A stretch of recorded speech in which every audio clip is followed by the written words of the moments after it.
and still am a voracious reader. I have quite a library at home, and in due course collected books in the law, which I finally wound up donating to the Osgoode Hall Law School because I had no more room for them in my room. But we studied these things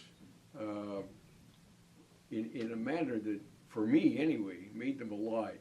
I could just see myself in those circumstances. Mm-hmm. I could feel what they were feeling, and that remains with me today. Mm-hmm.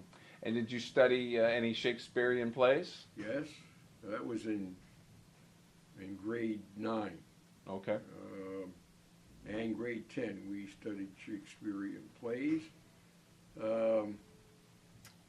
And our first, grade 9, you must know that in those days they weren't referenced by numbers. Okay. They used the old English mm-hmm.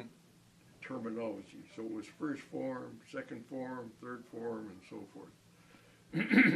And the first year was not a good year because the teacher we had, I don't want to go into personalities, but it wasn't the best that we ever had. Right. And second year we had a teacher named Collins who was an excellent English teacher. And as I mentioned before, the principal was an excellent teacher. I remember one day when Collins was away, Carlisle came in and taught us the lesson for that day. And he was marvelous. He was really good. Strong, of course, carried on in that fashion. He made the literature come alive. So you could feel, in a real sense, what was going on in the books that you were reading. It wasn't just read what the words said, right. But there was more to it than that. Now, as far as teachers are concerned, how did they dress? I suppose by today's code, quite conservatively, most of the men wore suits, jacket, tie, shirt. Some of the teachers, there were a couple of math teachers and science teachers that wore lab coats. Okay. Otherwise, they wore a suit. The female teachers were basically dressed in dark dresses.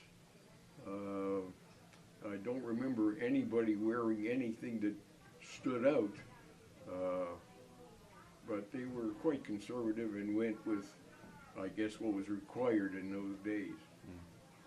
And I imagine there was a sense, a level of respect that was given to teachers that may not necessarily be the case these days, in the sense that it was a profession that required sometimes postgraduate, or I should say college, university, and the fact that they dressed as well as they did.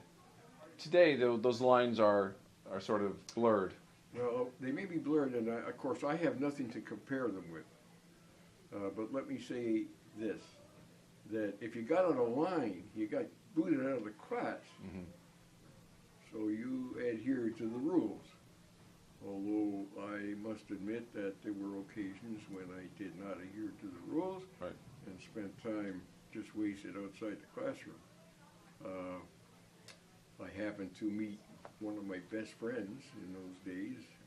He was in the same position in another class. Mm-hmm. Kicked out of class. And you became hall friends. Yes, and still are. There was sort of a code of respect for the teachers, and there was, like I said, a black book. If you got out of line, you were reprimanded pretty quickly. Mm-hmm. They didn't let you get away with much in class. Right. Although, once again, I must admit, there were a group of us who tried over and over again. All right. And back then, did you bring, this is a question about the sort of how the school, flavor of the school was. Did you bring lunch to school? No, of course, I said I only lived a block from school. Okay. So I didn't have to bring my lunch. But there was what they called a lunchroom in the basement, which consisted of some benches. And some of the kids who lived further away from the school did bring their lunches and so forth. You only had an hour, and of course, I could go home, grab something to eat, and run back to where we hung out until school started again. And where was that exactly, where you hung out? It was just across from the southwest corner of the school called Freed's Drugs. Ah, And beside that, there was a little music shop.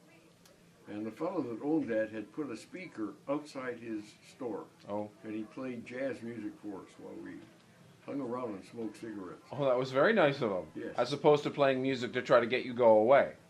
I don't think so. I think he was trying to get us to buy records. Oh, excellent. Now, it's funny you say that because that currently, or up until recently, was the place to hang out at Harvard.